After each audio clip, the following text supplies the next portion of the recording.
Hi, I'm Adam Rombel, Editor-in-Chief of the Central New York Business Journal, here on Friday, January 6, with some commentary on the National Jobs Report for December from the U.S. Bureau of Labor Statistics. First, let's start with the positive highlights. The BLS today reported that the national unemployment rate fell to 8.5% from a revised 8.7% the previous month.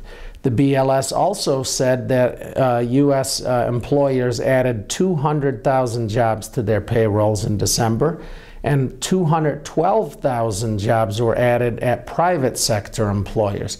So those are both very solid numbers, especially when economists had been expecting, on average, about 150,000 jobs to be added to payrolls. So that certainly beat expectations. Also, when you look at the industries involved, transportation, retail trade, manufacturing, healthcare, and hospitality all posted solid gains. Furthermore, we saw average hourly earnings edging higher, as did the average work week. So those are all the positive highlights of today's report.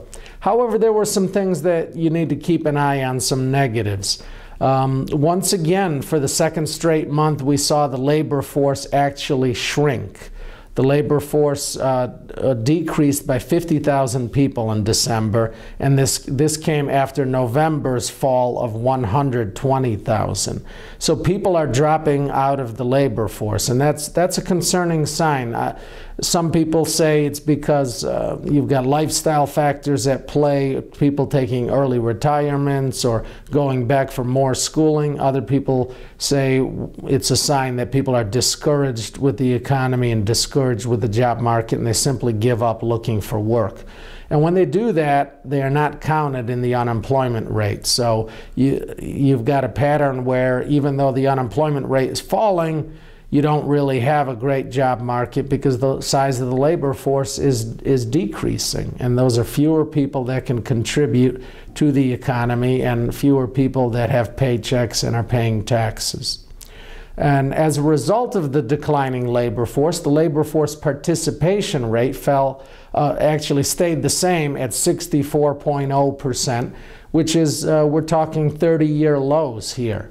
And some experts, some people who watch this closely say that if we had a regular historic labor force participation rate of about 66%, we would really see the unemployment rate up in that 10 to 11% range. So that's certainly something I will continue to keep an eye on every month. Also, November's unemployment rate, as I mentioned earlier, had been revised up. The Labor Department first reported that the unemployment rate had fallen from 9.0% to 8.6% in November. Now we find out that it's actually 8.7%. The BLS also revised down the number of jobs that were added in November. Instead of 120,000 jobs added, it was 100,000. So those are some of the negative signs in the report and some things to watch for going forward.